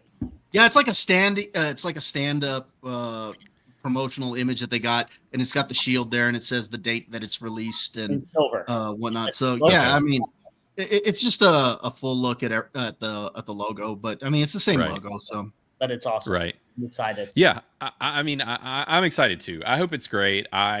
Which granted, I'm someone who loves Man of Steel. Like, I love that movie unabashedly. I don't care. Like, I know that there are people that hate it. My son's name is Clark from that. Like, we got the idea from watching that Superman movie. Nice. And so, Josh, one of those things. Good. Hold on. Okay, now we're gonna have a heart-to-heart. Blaine and I. Yeah. It does this have to do with Paul Kent? Because if I hear anyone else and they're Paul Kent. What, him just telling Clark not to come and I'll just die that was ridiculous. I know. Let's see, what else was him just telling Lois that he's Superman, but nobody else knows? Come on. I'm fine with that. Right. I'm one of those people, though, too, that I'm really willing to, even though I'm a diehard fan of a lot of these different things. Now, Superman was one that I wasn't diehard about. Now, I watched Lois and Clark back in the day, saw like every episode, watched some of the Superman cartoons. Like, I really dug Superman, but he's always been one of the ones where I'm like, he's too OP. Like, he's just, this dude's so powerful and so whatever. And so for that movie, honestly, the reason that I liked it a lot was with him taking that darker, grittier cut, even though I know he's supposed to be the Boy Scout, all of that. But what I liked was kind of what felt like his actual weakness in that movie was just how they portrayed him with emotionally handling becoming Superman, and the fact that like his dad didn't want him to be Superman. I really liked that whole take, and it felt fresh and new to me. And I felt for once I like watched a Superman movie and wasn't like, oh my god, I just feel like this guy's got like way too many powers. He can do way too much. And so whatever it was. He has all the powers. I know. He's got all the powers. No, I get what you're saying, Blaine, because because he is so overpowered, you have to find ways to make him interesting. That's why, even though he's the granddaddy of them all, Batman is the DC, cash cow because he's more interesting. And you have to find ways to make Superman more interesting. And I like what they did in Man of Steel. Man of Steel to this day is still one of my favorite comic book movies. I love what they did with that movie. Now, do I understand the criticisms? And I completely get where people are coming from with that. But at the end of the day, I still liked it. I think it was one of the better films to showcase his power set, as well as it made him interesting. It made him feel grounded. So I liked that about it. And I didn't hate it. Don't get me wrong. I liked it. I own it. I like it. I've watched it many times. It's just little tidbits. Now, did you like Superman versus Batman? The original, no. I actually like the director's cut a lot better. That's a much better film. I agree. So, I mean, it's kind of one of those things where that's kind of a loaded question, because when I saw the original first in theaters, I was like, oh no, this is not good. And it's wild what just a little bit more time added to that movie. And so, it's a shame that everybody didn't get to see that version. But agreed, because the director's cut is so much better. 30 minutes are put back into the movie, and yet those 30 minutes made a difference. It made a big difference. Even just something as small as the sequence where he didn't see the bomb go off. Yeah. Just a little line added back into the director's cut where they said that the chair was lined with lead. It's like, okay, that's why I didn't see it. Sense. Right, right. It's little stuff like that. Plus, I think they added in a lot more Clark into the director's cut, which I appreciated a lot more too. So, no, go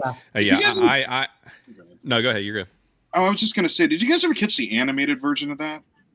There was a movie that actually came out on HBO. It's a rare find, but I got to tell you, the animated version of Batman versus Superman was Dark Knight Returns. Was it that? Maybe, yeah. It must be that.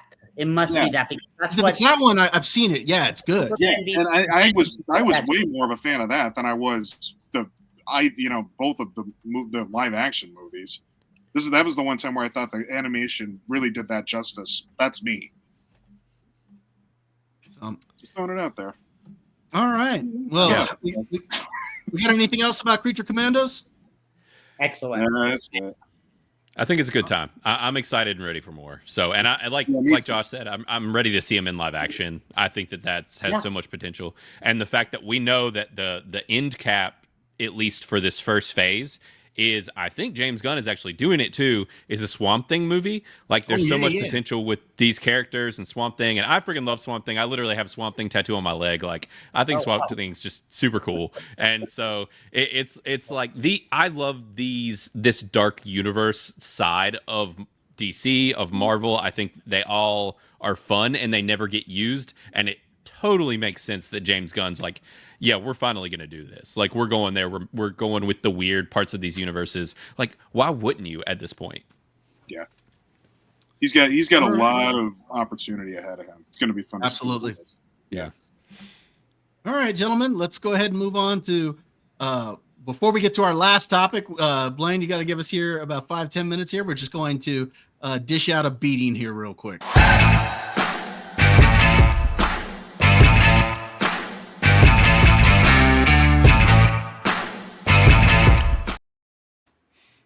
All right.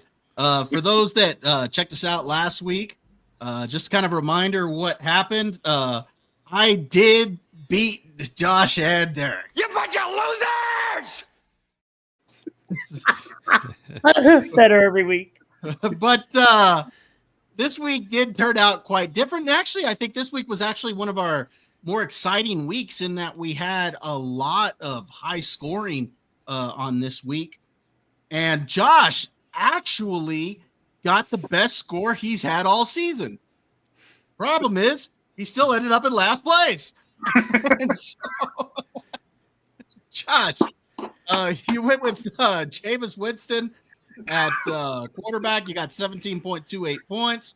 Saquon Barkley, and I'm going to point out with Saquon, actually all three of us played him, so it really didn't hurt or help any of us. He got 17.4. Achan did fine for you at 18.9 points. Khalil Shakir was a really good play going into that Buffalo Rams game. He had 24.6 points. You also had Mac Hollins from that game, 15.7. You went with Tyreek Hill. He did really well with 31.1 points. David Njoku, you did partnered him up with Jameis Winston. He got 17.2. You went with Parkinson as a money saver. Where you really got unlucky was the Cardinals defense, -1 point. Your final score was 143.28. Final verdict. Mommy, I've got a dirty thumb. So, Josh, you were our last place finisher.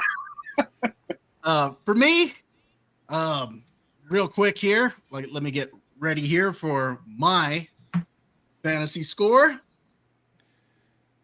Got to put on my Seahawks hat here because I had Zach Charbonnet, and he is the only reason that I got second place. I went with Aiden O'Connell at 8.76 points. He got hurt, so that really didn't help me. But Zach Charbonnet, he is my guy.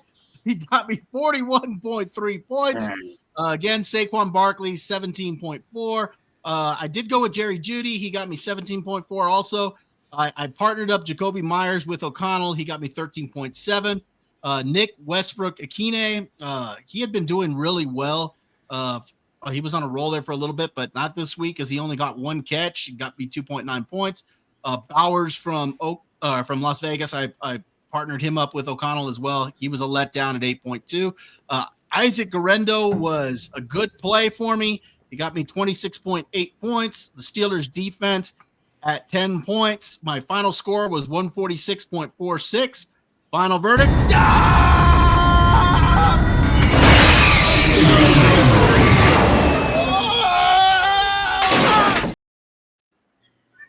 So, all right. So I was the second place finisher. And now we're going to go to our champ for the week.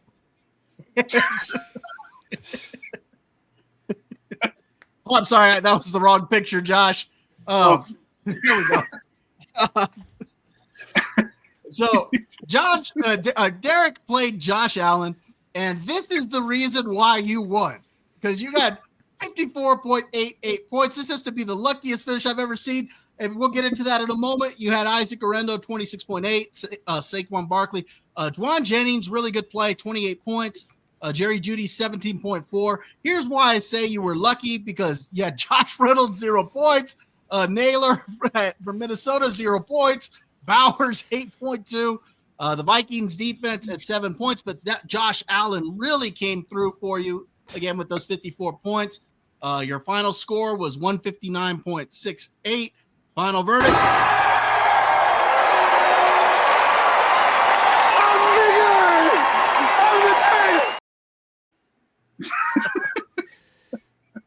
All right. We're going to get to our leaderboard. Derek, you are up with 6 wins. Josh, you got 5. And I am in the rear with 4. But it's still anybody's game, as we've got 4 weeks left of the regular season, and we still have the playoffs. So it could go any way. So we'll see how that goes. Neil before Zod. So, Derek, good job this week. All right, gentlemen, let's go ahead and get to our final topic. This is one that we've been waiting for a while.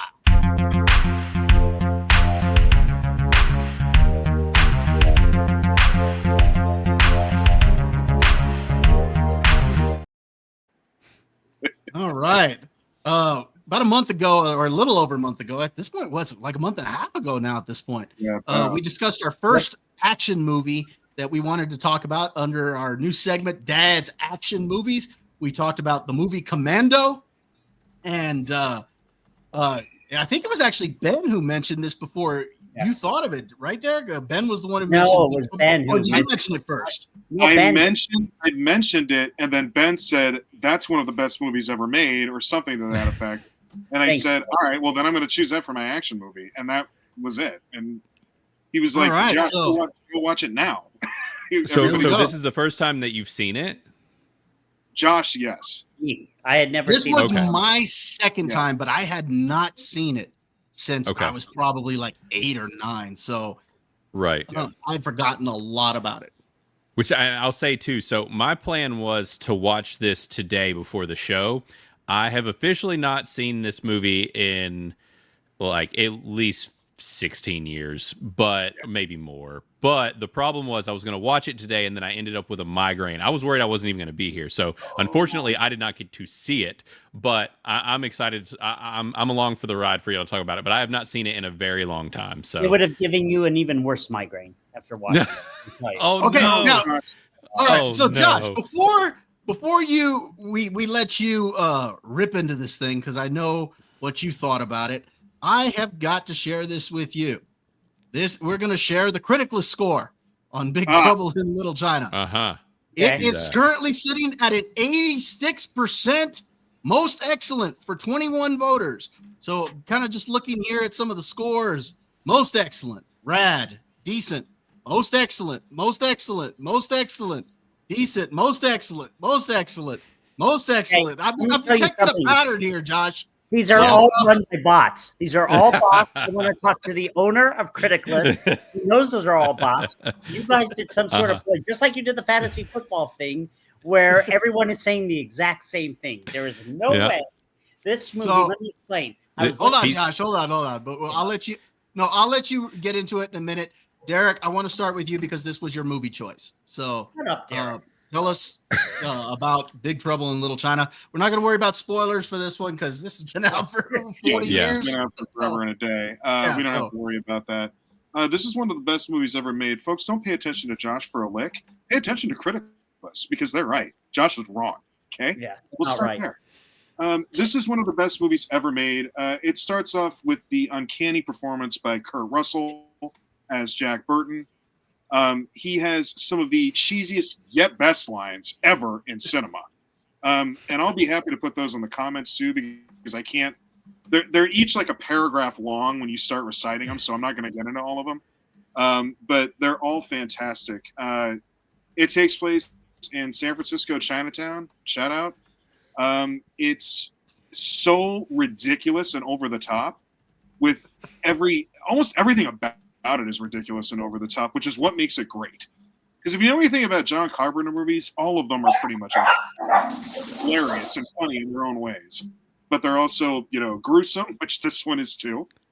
For God's sakes, I think Kurt Russell threw a knife into a guy's head. That's tremendous.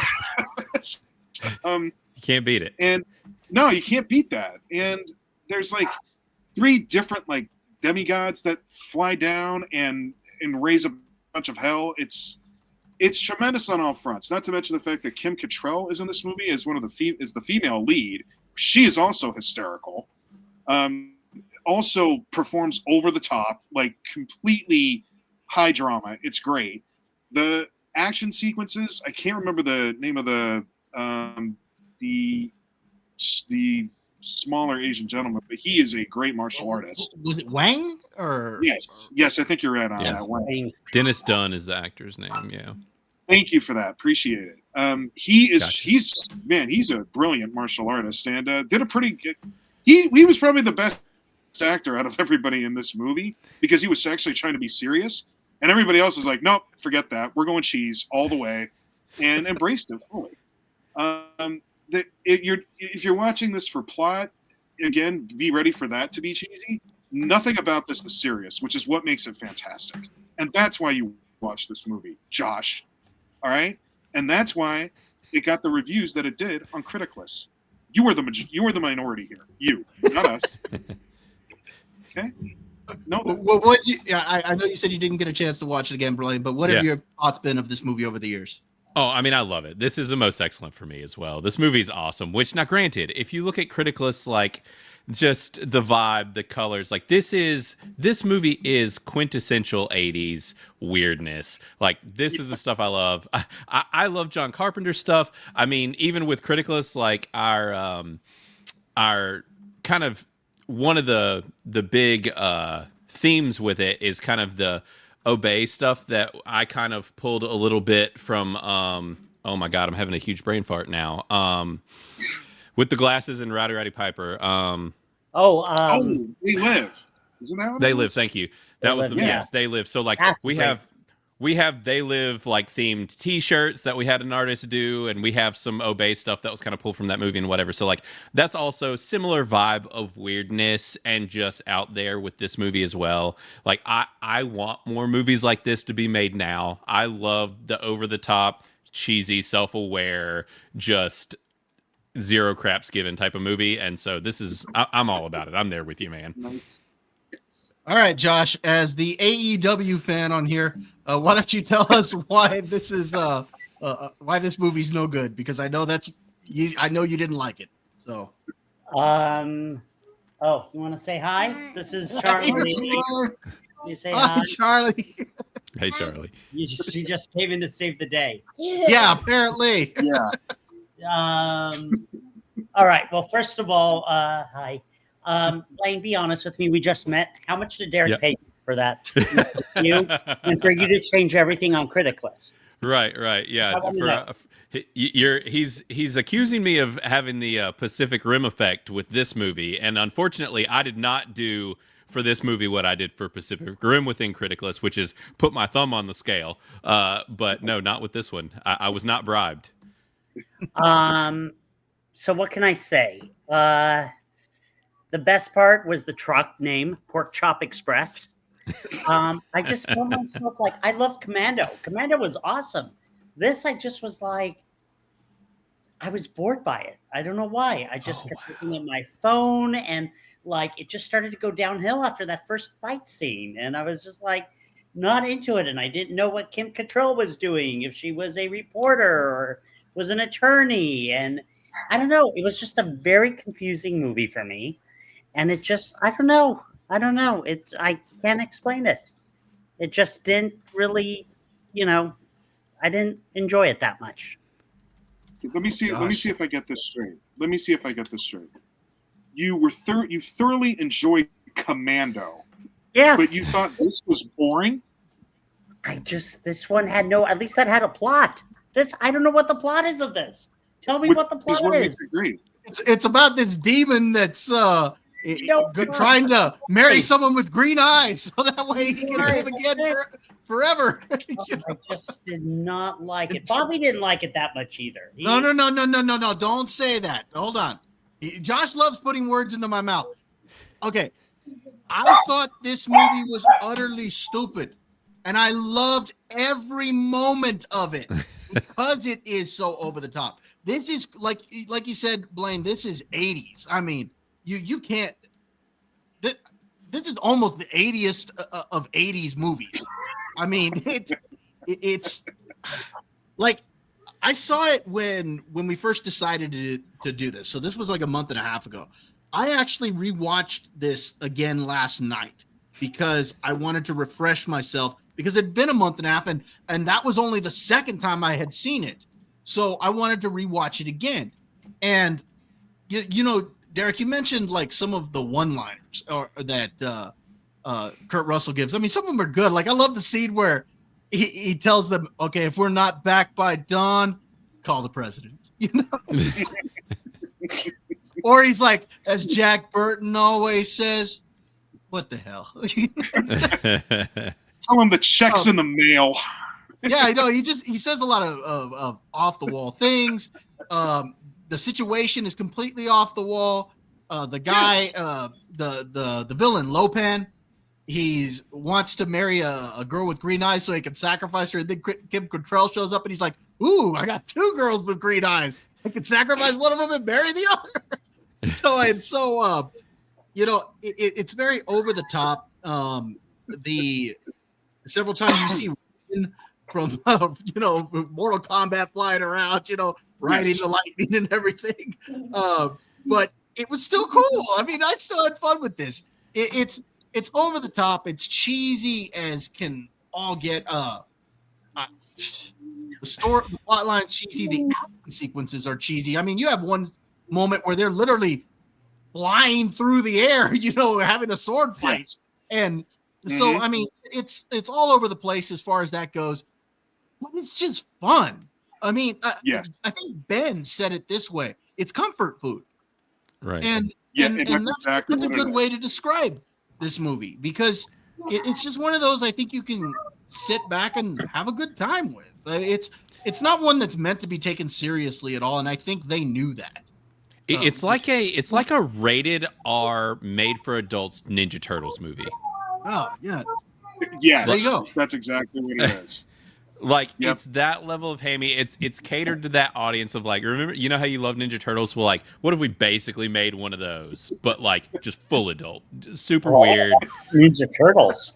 Oh God, that was an awesome. Well, curse words, the whole thing. Yeah, yeah, just making it gross and and- weird. And some of the creature designs are really weird. Like you got that one that's got all the eyes, that's Lopan's using to kind of see everything that's going on. And then when they kill the thing with the eyes, it makes the weirdest face. Like, it's like it's just fun. I mean, Well, and the dude that like blows up with the steam shooting out of his ears. oh yeah. I mean, you just can't get any weirder. Wheelchair part that was weird. What? When they were in the wheelchairs. Oh yeah. Like backwards towards the I cliff. thought that was funny. Yes, I thought that was kind of cool because again, that's typical of that time. I mean, he's rolling all the way down and gets stuck right about to fall into that well and is able to get himself out of the chair. That's something that you would see in the 80s. That's not something you could make today. You make it with today's audience, they're just like, that was stupid. But you make it during the 80s and everybody's like, having a good time with it. That's a good time. Yeah, that was just how movies were made then. We didn't take them so seriously. And I think that was part of the fun of it. Yeah, and I mean, Blaine just made a point about James Gunn, right? And all things James Gunn, like he's going to sign up for. The same can be said for me with John Carpenter. I'm always down for some John Carpenter because this stuff is so out there and it is so goofy and it is like very dark and funny at the same time. So that's why I mean, if you saw there's a bunch of other stuff that you should go back and check out from John Carpenter that I think you would also like. Maybe that's it. Well, like Ben said, Escape from LA is not good. He did not like Escape from LA.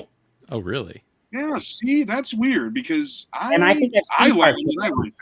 And I think Escape from LA is decent. I think I've seen parts of it, and from what I've seen, it's good.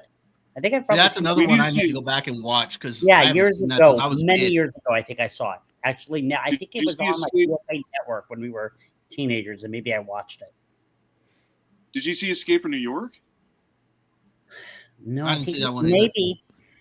I don't know. Go back and watch one of them. I've seen one of them.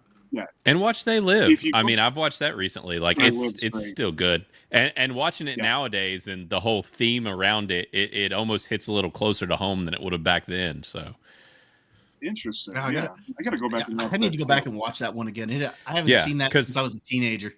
Right. I mean, that whole core concept is basically that he finds these glasses and he can see basically that half of humanity, or not half, but a large portion of humanity and the controlling elites are basically these aliens that are basically projecting like propaganda to everyone on the planet all the time, and no one can see the propaganda but him. And it's like watching it now, you're like, oh, maybe like, like he was onto something. But it's a fun one to go back and see too. I mean, it's ridiculous. There's a fight scene in that movie that goes on for like 10 minutes too long, and it's like watching the WWE or something, but it's also kind of great in that way. He's also done some really good stuff too, like Starman. That's a fantastic movie. If you haven't seen that either, Josh. Sorry, Bob, I didn't mean to interrupt you. No. What I was just going to point out, you mentioned that fight sequence went on for a long time, and They Live. It's kind of the same in this one, in Big Trouble in Little China, that the whole fight sequence there at Lopan's wedding just kind of keeps going on, and again, it's just over the top. But it's a lot of fun. I just all the movies during that time. I think a lot of that stuff was fun. I mean, it is over the top. It is ridiculous, but like when we talked Commando is very over the top, and yet fun.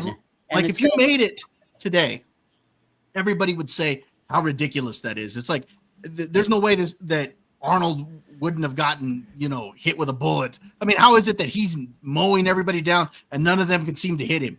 It's like, it's ridiculous, but it worked for the time. And that's what made them fun. So, I have a question, actually, now that you say that, now that we have Blaine on here. Question, Blaine.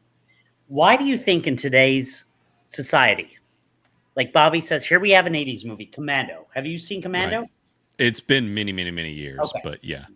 Things like that don't have, we're like, oh, that's awesome. It's Arnold, Right. He's blocking all these bullets and killing 50 men at once, and it's awesome. If it happened today, it was a Star Wars movie, it was a Marvel movie, or a DC, and that happened, everybody would be up in arms. Oh, that's ridiculous. That's stupid. Bobby would call me and say, oh, I can't believe they did that. That's ridiculous. What do you think has changed where we have all had our opinions change on movies now versus in the 80s? Right. Yeah. I think as a culture, we've just gotten a lot more critical. I think overall, I think that's part of it. Obviously, as far as pushing boundaries and stuff, everybody's just gotten soft. I mean, we know that that's the case. It's like, they just can't handle pushing the envelope. And I mean, the only thing that's even getting close as far as action movies that we get and stuff like that is like if you were to talk about something like John Wick, but still those movies still aren't even what something like Commando was, right? And honestly, I would argue that one of the few people in Hollywood that's doing this kind of thing is James Gunn. If you think about Suicide Squad, like that movie, that's about as close to a rated R weirdness as we've gotten. Yeah. In a long time. That's good. That's a good. That's a good observation there. Because you're right. You don't see that type of stuff anymore. And when you do, everybody's way too critical. And I try not to be. I think as I've been doing this more, watching movies and doing reviews, I think I've become more critical. You are critical. It makes you know what started it for me though? Getting critical was The Last Jedi. If it hadn't have been for that, I wouldn't have been. That's what started it for me. So after that point, I started becoming more critical. But I think with Bob, and we know I love Bob to death. Blaine, I've known Bob since we were 5 years old. He is set like with Star Wars. Nothing I can say, what do you think of that? It was okay. He will not basically go nuts for anything with Star Wars. No. That's not true. Did love Rogue One. I called you on the finale of The Mandalorian season 2 and said you need to go watch this now. So don't put that on me. I if I like it, I will say it. But I do think I'm a lot more critical than I used to be. Yeah, but I don't think if you even liked it, if something, let's just throw a dog a bone here. Say what I said about Skeleton Crew. Say if we see Darth Maul, for example, if I say everything that happens, to me that could be really cool. I don't think Bob would like that. But I've told you I have my own feelings when it comes to Darth Maul. I've never been a fan of the idea that they brought him back. I understand why they did it because he was a popular character. The problem is I felt that you opened Pandora's box by doing that. And to this day, nobody dies from a lightsaber anymore. Well, that's because they set a precedent. And so that's why I wasn't a fan of Darth Maul coming back. But they gave a reason for Darth Maul being able to live. They said he was so enraged by the dark side that he was able to use that to survive. They gave a valid reason for that. The other ones are absolutely ridiculous. But they hinted at the same thing with Reva. They're going to do it with Mace Windu too. He'll be back eventually, and after getting launched. No, I think he'll be back. I think that's what. Even Theory has. He's trying to do his thing, and he's got Mace Windu coming back. I think people love Mace Windu. I think. God, I just saw a thing where they talked about Obi-Wan and what they did, what the original script was supposed to be. Oh, so much better. It was so much better. Oh, my God. Well, it doesn't take much to get better, so. No. But this was a legitimate, pulling everything together, and then you had an epic space battle between Vader and Obi-Wan, and the whole ship is like falling apart, and Obi-Wan like falls, and Vader thinks he's dead, and it really gets makes A New Hope make sense instead of Reva and Leia and all this.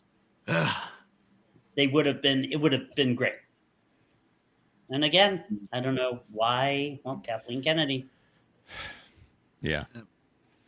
Kathleen Kennedy has nothing to do with Big Trouble in Little China, by the way. That's Josh. right. That's what I was She's about to not. say. She's You know what? not. It's a great movie. There you go, Derek. Thank you. I appreciate that. Finally, you're making sense. There you go. He just had a random epiphany out of nowhere. Just Oh, yeah. decided. It's like, you know what? I loved this. This was really good. This was fantastic. He saw Yeah. that Criticless score and he said, "Okay, maybe I'm That's it. wrong here." Right. I know that. I know Blaine had something to do with that critic review, because Bob would not just sit there and say, "Oh, let me look it up." You've had it. I did look it up before today because I knew you were gonna come out and say that, and I'm like, okay, I hear nothing but great things about it. I mean, surely it's got a positive score. Sure enough, look over there, 86%. I mean, Yeah. that's pretty overwhelming. And I did joke about it earlier, and these guys don't know about the Pacific Rim joke. But honestly, even thinking about something like Pacific Rim, like I almost put that in, it's not as far in this camp, but as far as like a campy, just fun, over the top, like people like movies like that for the same reason they like movies like this.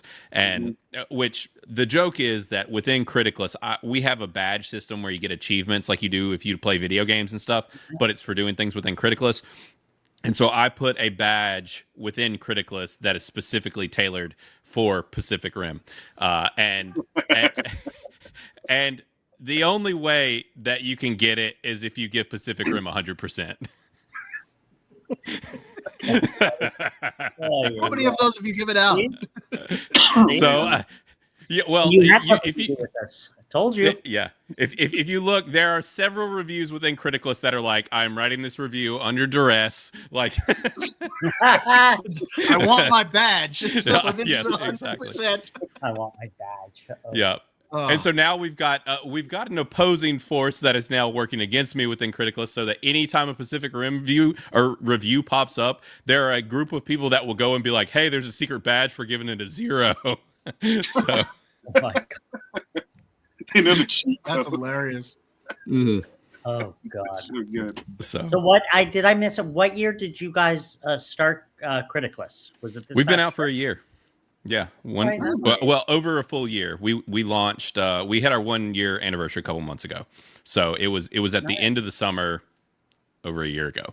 So That's awesome. That's awesome. That's a great undertaking and awesome. It's not easy. It's not. I see what Bobby goes through, and it's not an easy job.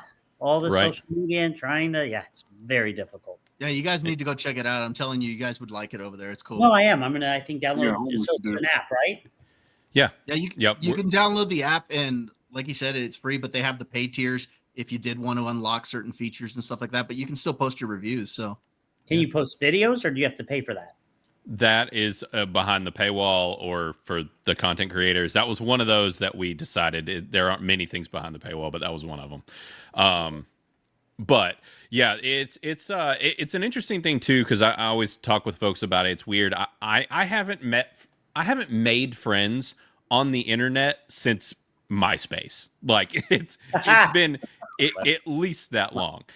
And it's funny because you see so many people in Criticless making friends, and it's interesting how when you set a platform around nothing but entertainment, but still have all the social components that we're used to with modern tech, how people just start to make friends again because they're not sitting talking about politics or whatever. They're just talking about what they like. And the thing is what we've noticed is even if you take a whole swath of people that think the same way politically or whatever, the whole stereotype is the whole same thing, but that's not the case at all. You find out with a platform like this, where it's like you can have a whole group of people that lean the same way with politics or whatever. Their views on film are going to vary drastically, Right. Even still. And so it's a very interesting thing, that making friends again on the internet. I mean, obviously, it's like I'm here too. It's me and Bob talk like almost every day. So, Yeah. within the app, and there are people like that now that we're like, in all over the country at this point that we all talk to every day in there. So it's a really interesting thing that we've kind of lost in modern society, I think, because everything's gotten so polarized.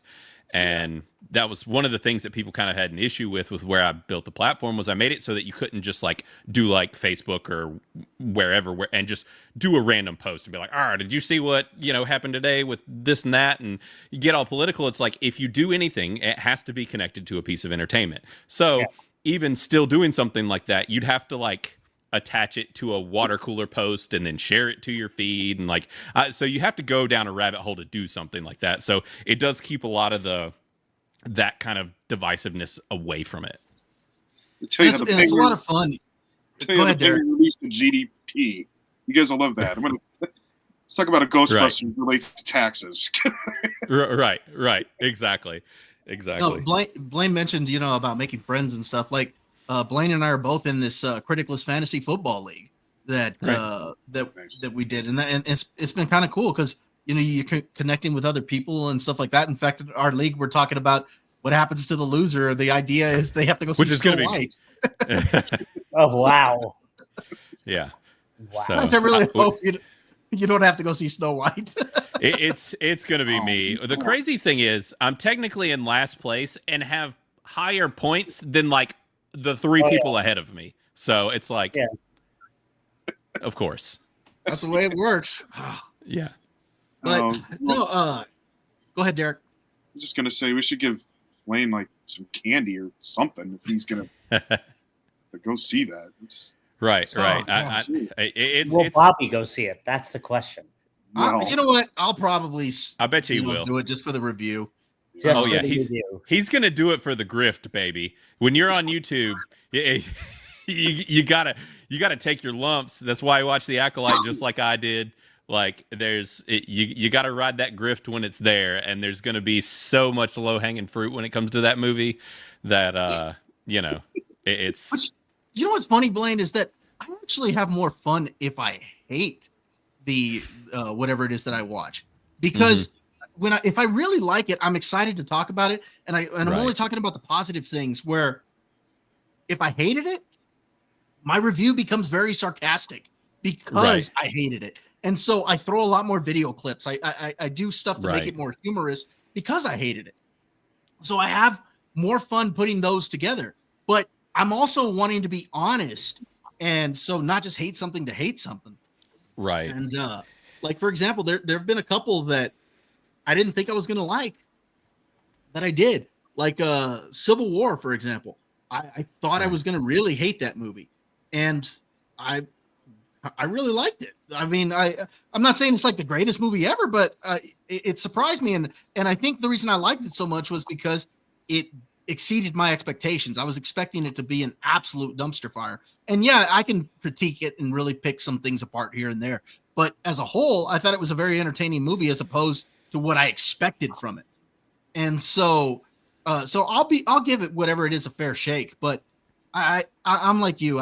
With Snow White, there's going to be a lot of low-hanging fruit there. It's going to be when it comes to the CGI, whether it's the storyline. Rachel Zegler, she keeps giving us, gems that you can talk about. It's just always something with that film, and the fact that they released the trailer on YouTube like a week after they had released it to theaters should tell you everything. Yeah, I mean.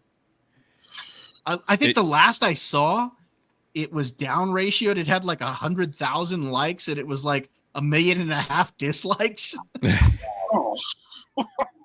It's breaking records. I mean, and the thing is the news cycle for this movie has been going on for like how many years now at this point? And every time that it looks like they might have a window to put the movie out, Rachel Zegler just says something else completely idiotic, and they're like, God dang it. Like, we got to hold it back again. They're constantly doing damage control with her. Mm-hmm. Well, and they completely CGI'd and redid the dwarves because those photos leaked, and the dwarves were just like, they looked like a bunch of like bums from Portland, and it's like, it's just like, I mean, it's ridiculous. People are like, what is even happening? Just kidding. Yeah. There were jokes going around that they were baristas. You know? Right.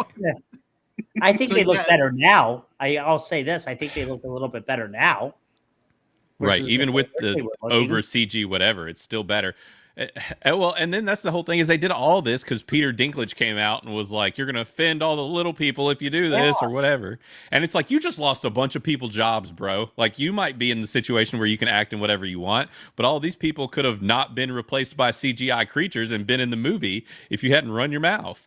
But Yeah. you know, There were a You lot know of what I people. think they should have. I really feel that he should have because they could have had these smaller people in there. Instead, they, rejected them, which is Yeah, horrible. and there were several that spoke up and said, "Hey, you cost us the job."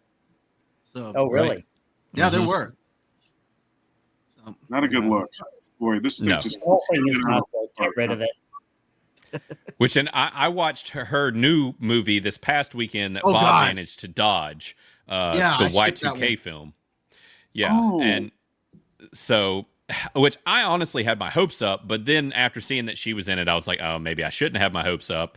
And but the interesting thing is, I've not seen her in anything up till now, and after seeing her now, I'm just like, she is not worth all of this effort. Like you guys, like she's not that great. Like she's not appealing to watch. There's nothing about her that's enjoyable. Like you guys really crapped the bed on this one to tether yourself to that. Which and also like I'm hoping it's fake, but some news was like coming out last week saying that supposedly Marvel was in talks to like have her take some role in the X-Men, and I'm just like, Oh, God. are y'all I hope not. insane? Are y'all? yeah, insane? I saw that. When it comes to her, I did like her in the Hunger Games prequel, but I'm going to be honest, I like those films. I like the story to all of those, and I didn't think she was bad in it. Her singing was fine. I thought she was a decent enough actress, but like you said, she's not worth it. Like she's not the type of actress where it's like, okay, you're willing to put up with that. It's like a football team. If a player is a lot of problems, but their talent just is through the roof, they're going to be willing to put up with the problems to get him on their team. But if the talent is just semi decent, then they're like, okay, goodbye. You're not worth it. Mm-hmm. You're causing all these problems and you're not worth it. It's kind of like Derek, you're a 49er fan, Colin Kaepernick. It's not, I'm not saying that he wasn't talented or anything like that, but they obviously thought that his talent level wasn't worth the distractions that it was causing. And that's kind of the same thing that I think with Rachel Zegler, that I don't think she's worth putting up with that. Like if you're bringing her into the MCU, you got to be smoking something, because she's just not she's not that great of an actress. I mean, like I said, I don't think she's bad. No. I did like her in the Hunger Right. Games prequel, but I don't think she's the next big thing. Let's put it that way. No, and that's the thing is Hollywood keeps gravitating towards these people where if you look at older Hollywood versus modern Hollywood, it's like them trying to push someone like Zendaya. Like she's a fine enough actress, but like I don't think anybody's like clamoring to see her in every film ever, but somehow she gets all the roles. Same for like someone like Timothée Chalamet. Like, yeah, he's a pretty good actor now. I can get behind that, but it's not one of those things where like back in the way that film used to be, it's like they would literally look at the entire market as a whole and be like, this is a person that is going to appeal to all sectors. Like everybody's going to be about this person. But now they're just like picking these people that they're just going to shove down everybody's throats, that at least 50% of people are just kind of like, and why? Yeah. I hear you there. So, all right, gentlemen, you guys got anything else on Big Trouble in Little China? It's one of the best movies ever made. Yeah. It's fun, Josh. Okay, I will ask this. Okay, so after seeing it recently, because it's been so long for me, is it one that you would allow your kids to see? This is one of those that everybody like gives it a maybe, and it's like when we were kids, we would have watched it, but at the same time, would you let your kids watch it? No. It's a maybe for me, because there's not like there's no nudity, really right? There's not really any sex or anything like that. The violence, it's over the top, but I don't remember there being like lots of blood or anything like that. I think it technically holds a PG-13 rating. It does. So, yeah. Oh, so okay. yeah. Oh, Yeah. wow. I thought it was It's- R for some reason. I think it's because back in those days when it first came out, I don't think they had a PG-13. I think they've since given it a PG-13. It's kind of But- like how Airplane is PG, and Airplane is not PG. There are No. full-blown boobs in that movie. Like, that's not a PG movie. I love that movie. Movie's great. I love Airplane. There it is. So Yeah. good. Don't call me Shirley. Oh, well, that's my Criticless nickname is Shirley. So, That's awesome. well, they made it my nickname because I actually gave it a fairly bad review. So, Really? What? Yeah. So, You gave Airplane a bad review?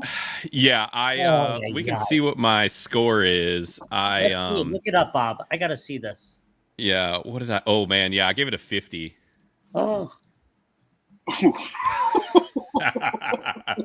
Let me see. Airplane. Yeah, that was everyone. That was the site-wide response, and then I think I probably like got ratioed with downvotes. Like I mean, wow. so I've only got 5 downloads. This was a while back. This was back in January, My so God. it was pretty early on in the site. Yeah, But there it is. Let me go ahead and share my screen. And it's Airplane. What? I know. So it's a weird thing.